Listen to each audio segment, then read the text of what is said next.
The void of space is usually a graveyard of silence, but for High Exarch Vaelen, it was her personal hunting ground. Her armada, the shattered star, didn't just travel, it haunted. They used phase-shifting technology, a method of movement so advanced that it left no heat signature, no gravitational ripple, and no warning. They were the ghosts of the galaxy, and Earth was their next haunting. Vaelen stood on the bridge of the obsidian throne, her eyes fixed on the pale blue dot ahead. She had conquered 11 systems in as many years, and not one had fired a single shot in defense. They were always too busy screaming to fight back. She expected the same today. She expected the frantic scrambling of primitive satellites and the desperate garbled radio transmissions of a species realizing their extinction had just arrived. But as the obsidian throne tore through the veil of real space just past the moon, the silence from the planet below wasn't the silence of fear. It was the silence of a predator holding its breath. Vaelen gripped the railing of her command deck, her silver skin shimmering under the bridge lights. "Scan the surface," she commanded, her voice like grinding glass. "I want to see the terror in their eyes before we glass their capital." Her lead strategist, a hunched being with 4 eyes focused on holographic displays, froze. "Exarch, there is a discrepancy. The civilian networks are stable. In fact, they are trending. A global broadcast is being synchronized across their entire internet." Vaelen leaned forward, a smirk playing on her lips. "A farewell address?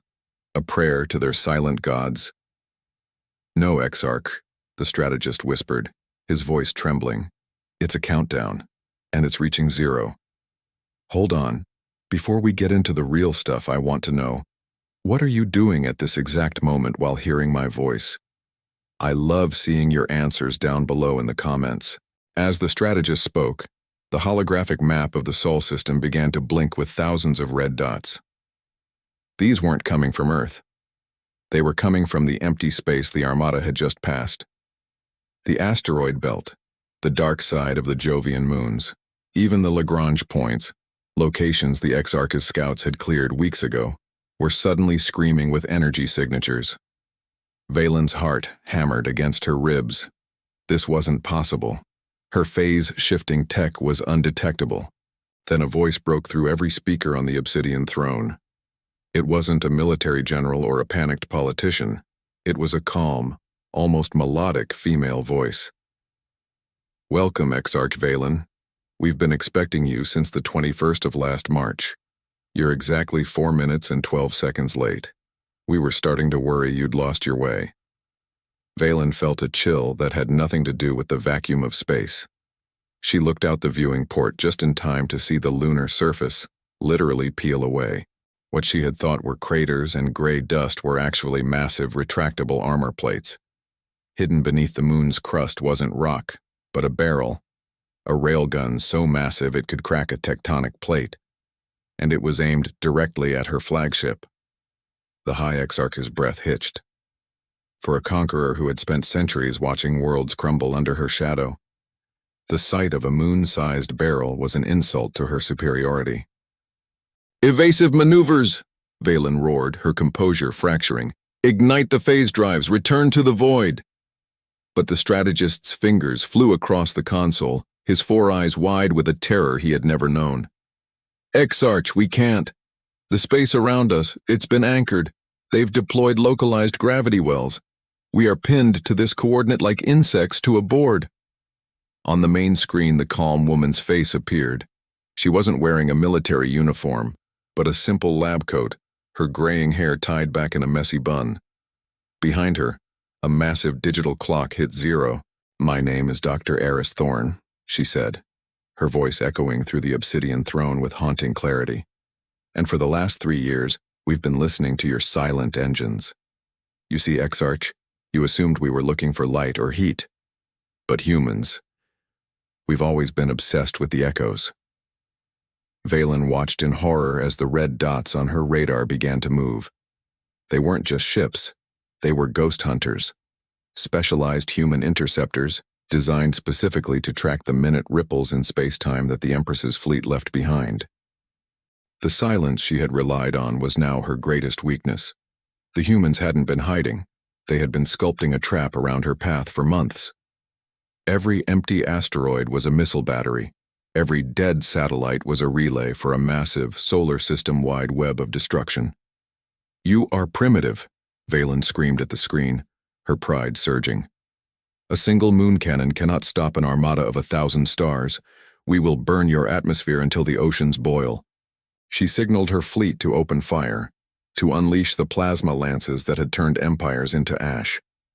But as the command left her lips, the first shot from the moon's surface didn't fire at her ships. It fired into the space between them. A massive slug, traveling at a fraction of the speed of light, tore through the vacuum. It didn't explode. Instead, it deployed a massive electromagnetic pulse that vibrated at the exact frequency of the Empress's phase drives. Suddenly, the obsidian throne groaned as it was violently yanked back into real space, its shields flickering and dying. Vaelen looked out the viewport and saw her invincible fleet becoming visible, one by one, like stars being snuffed out in the daylight. "We didn't just build a gun, Exarch," Dr. Thorne said, a small, sad smile touching her lips. "We built a mirror. Everything you brought here to destroy us is about to be reflected right back at you." At that moment, the first human fleet emerged from behind Mars, not in silence but with a roar of fusion torches that lit up the night sky like 1,000 new suns. The obsidian throne lurched violently, the sound of protesting metal echoing through the bridge like a dying beast. Vaelen gripped the edges of her command chair, her knuckles turning a pale, translucent white. "Report!" she screamed over the wail of sirens. Her strategist looked up, his eyes wide with disbelief. "Exarch, the human fleet, they aren't using phase drives. They're using raw, unfiltered fusion. It's primitive, it's loud, and it's fast. Far faster than our calculations allowed for." On the view screen, the human ships didn't look like the sleek, elegant vessels of the Empire. They were jagged, industrial, and covered in thick, ablative armor. They looked less like ships and more like flying fortresses designed for a bar fight. Leading the charge was a massive dreadnought, the UEV Retribution. It didn't fire lasers or plasma. It unleashed a storm of kinetic slugs that tore through the unshielded Imperial frigates like paper. "They are savages," Vaelen spat, her voice trembling with a mixture of rage and burgeoning fear. "Target their lead ship. Erase it from existence." The Imperial lances charged, a sickly violet glow illuminating the obsidian throne's forward cannons. But just as the beams fired, the human ships did something impossible. They didn't dodge. They rotated. The Retribution tilted its massive hull, revealing a layer of shimmering liquid metal that caught the violet beams and dispersed them across its surface like water off a duck's back. Dr. Thorne's face reappeared on the screen, her expression one of clinical observation. "You see, Exarch, we've had your sensor data for years. We knew your lances operated on a specific thermal frequency. That liquid, you see, it's a heat-sink alloy we developed specifically to eat your primary weapons for breakfast. You've spent centuries perfected the art of the unseen kill. We've spent centuries perfecting the art of surviving." Vaelen felt a cold sweat prickling her skin. The romanticized vision of her easy conquest was dissolving into a nightmare of attrition. Her fleet was being hemmed in, forced into a kill zone between the moon and the approaching human wall of steel. Every time an Imperial ship tried to blink away into hyperspace, a localized gravity pulse from Earth's orbital rings slapped them back into the fray. "Commander," Vaelen whispered to her tactical officer, "deploy the Sun Eater. If we cannot have this world, we will turn their star into a tomb." The tactical officer hesitated, his hands hovering over the forbidden sequence. "But Exarch, the shockwave would consume us as well." Valen's eyes turned cold, her gaze fixed on the blue marble below. Better to die as gods in a supernova than to be defeated by insects. But as the officer reached for the controls, the bridge lights flickered and died. A new icon appeared on every console, a human skull intertwined with a gear. The darkness on the bridge was absolute for 3 agonizing seconds, a lifetime in a space battle. When the emergency red lighting finally kicked in, Vaelen saw her entire command staff staring at their screens in frozen horror. The Sun Eater ignition sequence hadn't just stopped, it was being rewritten. The human skull and gear icon pulsed rhythmically like a heartbeat made of code. Digital infiltration? Vaelen hissed, her voice cracking. Our encryption is multidimensional. Their computers are binary relics. How? Her strategist was frantically pulling physical bypass levers, but they snapped off in his hands. They didn't break our encryption, Exarch, he gasped. They invited it. When we scanned their civilian networks earlier, we didn't just pull data. We pulled a Trojan, a logic virus disguised as background noise. On the main view screen, Dr. Thorne's image flickered back to life, but she wasn't in a lab anymore. She was on the deck of the UEV Retribution, the roar of kinetic batteries vibrating in the background. She looked tired, but her eyes held a spark of grim satisfaction. You see, Vaelen, humans have a long history of romanticizing the underdog. We spent decades imagining an invasion just like this. We wrote the stories, we played the simulations, and we built the glass ceiling protocol. Outside the viewport, the Imperial fleet was in chaos. Without their central command AI, the ships were drifting, their automated turrets firing blindly into the void or, worse, at each other. The elegant formation of the shattered star was disintegrating into a graveyard of chrome and violet fire. The human dreadnoughts moved in like wolves among wounded sheep, their massive railguns barking with rhythmic, devastating precision. We knew you'd try to take the sun, Thorne continued, her voice hardening. It's the classic villain move. But you forgot one thing about Earth. We don't just live under that star. We've learned how to talk to it. Suddenly, a massive beam of golden energy erupted from the Earth's north pole, reflecting off a series of orbital mirrors. It didn't hit the Imperial ships. It hit the Sun Eater weapon itself, which was mounted on the Empress's flagship. The weapon, designed to collapse a star, began to hum with an unstable resonance. The golden beam wasn't an attack. It was a remote jumpstart. Vaelen felt the floor beneath her vibrate as the Sun Eater began to draw power not from the sun, but from the Obsidian Throne's own engines. She's turning our own weapon into a bomb, Vaelen whispered, the realization hitting her like a physical blow. The Empress looked at her reflection in the dark glass. The God Queen was now trapped in a cage of her own making. The hum of the Sun Eater grew into a bone-rattling thrum that vibrated in Valen's very marrow. On the bridge of the Obsidian Throne, the air grew ionized, smelling of ozone and impending doom. "Eject the core!" Vaelen screamed, her voice barely audible over the mounting roar. "Jettison the weapon system now." Her engineers scrambled, but the consoles remained frozen, displaying that mocking human skull. They weren't just locked out, they were being lectured. On the screen, Dr. Thorne leaned back, a cup of steaming liquid in her hand. A mundane, terrifyingly calm gesture in the middle of a galactic slaughter. You see, Exarch, the Sun Eater is a fascinating piece of engineering, but it relies on a feedback loop that assumes the target is passive. We just gave it a reason to talk back. Outside, the golden beam from Earth's pole intensified, locking the Obsidian Throne in a pillar of celestial light. Around the flagship, the Imperial armada was being methodically dismantled. The human ghost hunters moved with predatory grace, weaving through the chaotic crossfire of the Empress's own ships. It was a romantic tragedy played out in the vacuum. The once silent hunters of the void were now the loud, burning wreckage of a failed ambition. Vaelen watched as her favorite cruiser, the Star Singer, took a kinetic slug through its bridge and folded in half like a piece of foil. "Why?" Vaelen whispered, her pride finally crumbling into a desperate need to understand. "We are the pinnacle of evolution. We move through the shadows of the universe. You should have been terrified. You should have been kneeling." Dr. Thorne took a slow sip of her drink, her eyes softening with a strange kind of pity. "That's the thing about humans, Vaelen. We've spent our entire history being afraid of the dark. So we did the only thing we could. We learned how to see in it." Suddenly, the Obsidian Throne lurched as a massive docking clamp slammed into its hull. The ship's internal sensors, the few that still worked, screamed a new warning. "Hull breach. Deck 14. Biological signatures detected. The humans weren't just shooting anymore, they were coming aboard.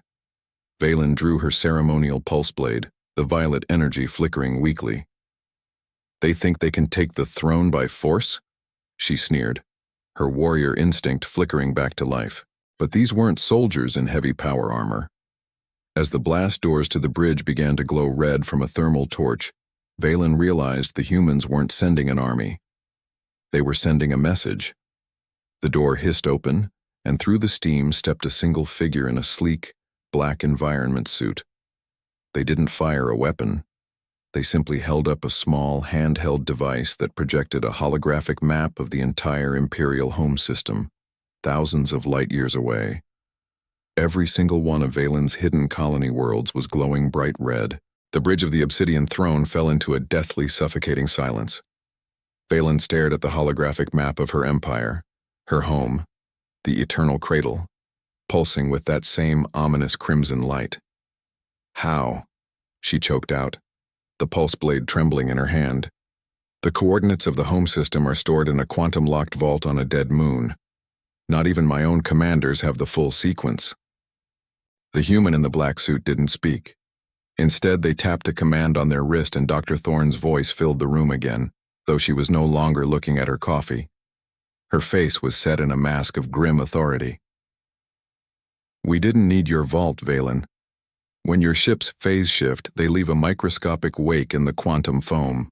It's like a footprint in the snow. We didn't just track your arrival, we backtracked your entire history. We've known where your throne sits for a decade. The realization was a physical blow. The Empress had spent years believing she was the predator, stalking a blind and deaf species. In reality, she had been a fly walking into a web that spanned the entire galaxy. The primitive humans had been silent not because they were ignorant, but because they were waiting for the perfect moment to strike. Romantic tales often spoke of the noble hero, but Vaelen realized she was facing something much more terrifying. A species that had mastered the art of the long game. Your home system isn't being attacked, Thorne said, her voice dropping to a low, dangerous register. Not yet. We're currently broadcasting this entire battle to your people. Every explosion, every failing shield, every moment of your hesitation. We aren't just defeating your military, Vaelen. We're dismantling the myth of your invincibility. Your empire is built on fear, and we're showing your subjects that there's nothing left to be afraid of. Outside the viewport, the Sun Eater weapon on the flagship reached a critical frequency. The golden beam from Earth's pole began to pulse, and the obsidian throne groaned as its structural integrity started to fail. The human in the bridge stepped back toward the breach, their mission clearly accomplished.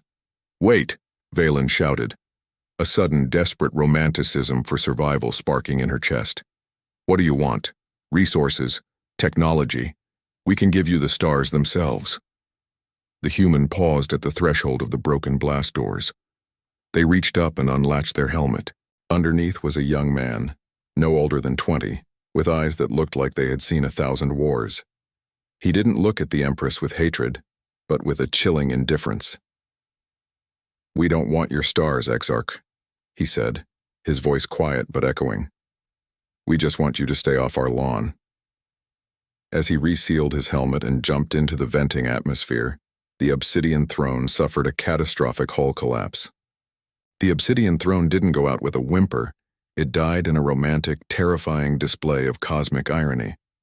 The Sun Eater, the very weapon Vaelen had intended to use to extinguish humanity's future, reached its critical mass.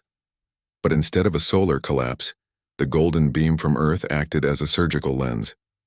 In a blinding flash of pure white light, the flagship's core inverted. The massive vessel didn't explode outward.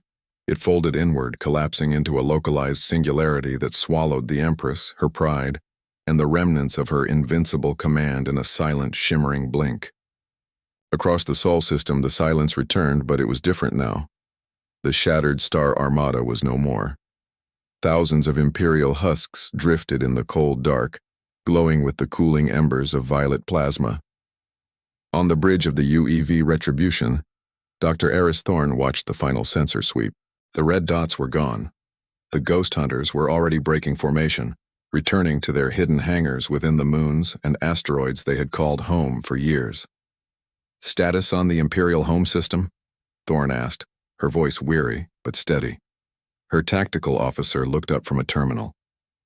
"The broadcast was successful, Doctor. The colonies are in open revolt. The Empress is now a ghost story, and the Empire, well, it's just a collection of terrified systems realizing they're finally free. They're sending us transmission requests. They want to know how we did it." Thorne looked out at Earth, the blue marble finally serene again, shielded by the very primitive satellites Vaelen had mocked. "Tell them the truth," Thorne whispered.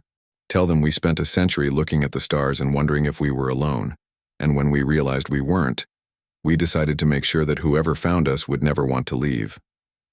It was the ultimate HFY tale, not a story of conquest, but a story of a house that refused to be broken. The human fleet didn't stick around to scavenge or gloat. They simply faded back into the shadows of the gas giants and the dust of the belt, returning to the watchful peace they had maintained for generations. The Great Invasion was over before the first civilian on Earth even finished their morning coffee. A secret war fought and won by a species that had mastered the art of waiting. The galaxy would remember this day, the day the hunters became the hunted, and the silent planet proved it was the loudest voice in the universe. If you enjoyed this tale of human defiance and the secret strength of our species, make sure to like this video and share it with your fellow Earthlings. Don't forget to subscribe to HFY Soundscape for more spellbinding sci-fi stories that prove humanity is never as defenseless as we seem. Click the bell icon so you never miss a transmission. Until next time, keep watching the skies.